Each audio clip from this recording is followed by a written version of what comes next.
sometimes, we have to look back at, parts of, this show's fandom to say, hey, this was still pretty good.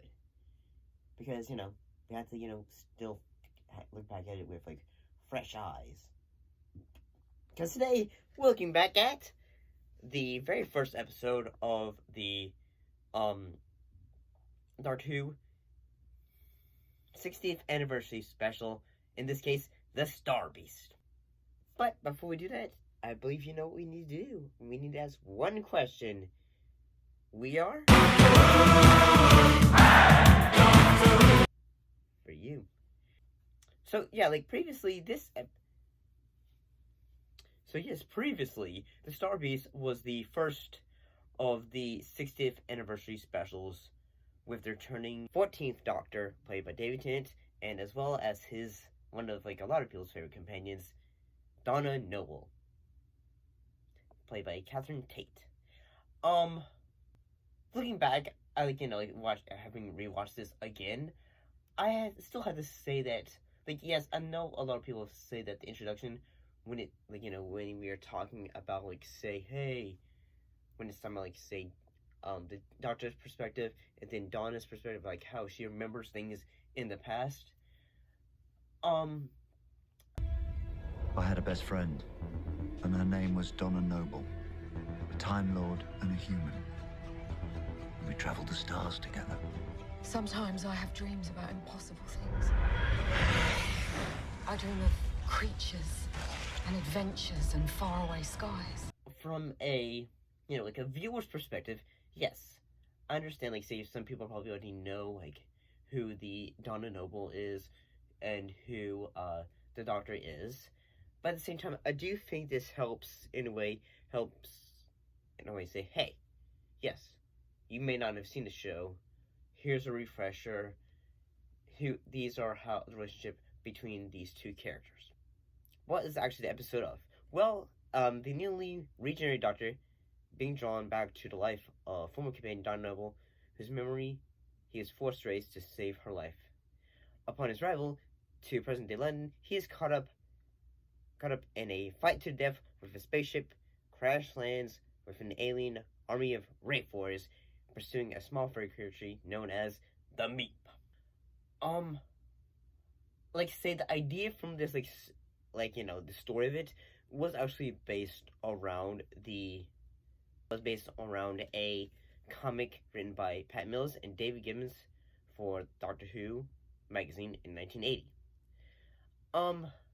I gotta say the episode does its, source material fairly well. The wraiths look really good.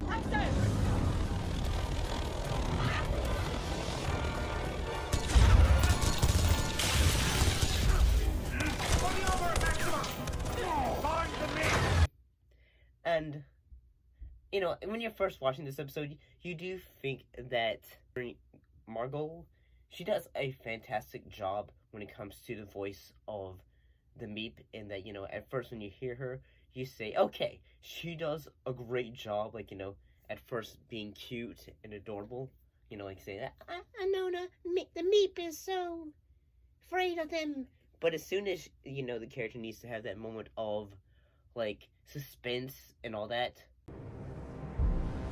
Now to hell with this! Exhibit C!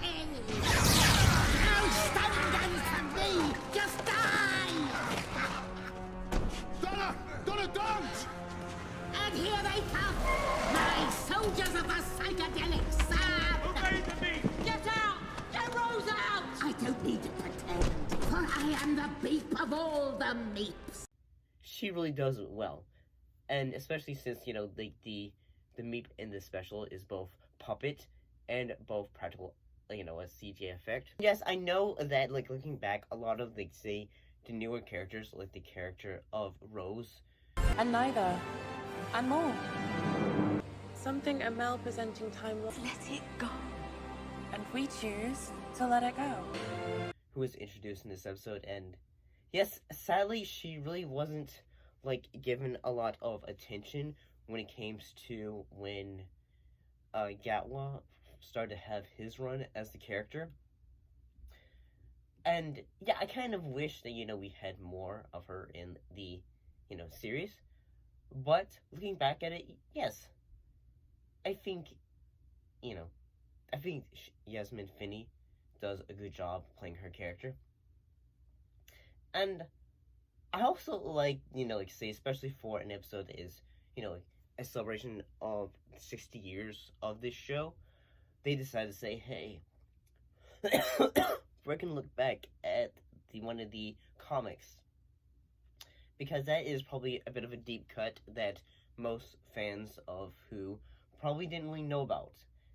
Especially me, because, I had to, find out about it, later and all that, and it was pretty awesome still. I still, one of the things that makes me think, that's really cool, is in that the Doctor is able to use his, create, say, a force field for, quick escapes and all that.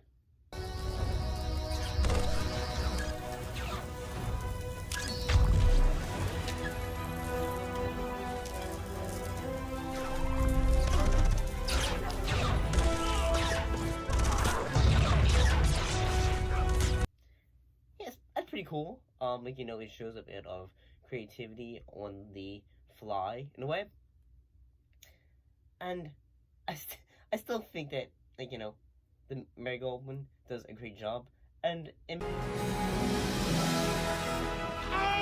the peak! Hail to the Most High! Hail to the meek! Hail to the Most Human scum!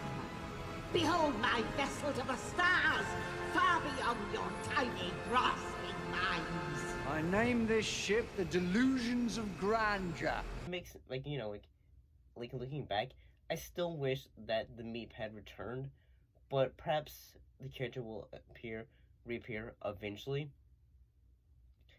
Because yeah, it's a fairly entertaining episode to the start of the 60th anniversary. And yeah, I kind of enjoyed it. It's still a bit when you look back at it, you'd think, this is still a lot of fun to watch. You still have a lot of characters. It has a lot of heart, at least I think of it.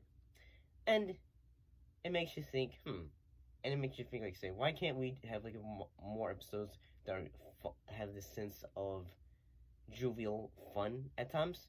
And hopefully we get more of that when it comes to the next season of it. But what do you think? What was your thoughts looking back at this series, at this 60th episode? Because it was the first episode, and it basically set the groundwork of, okay, y'all need to be prepared for this. But I think I need to get out of here. But wait, I never was, or was I? See you later.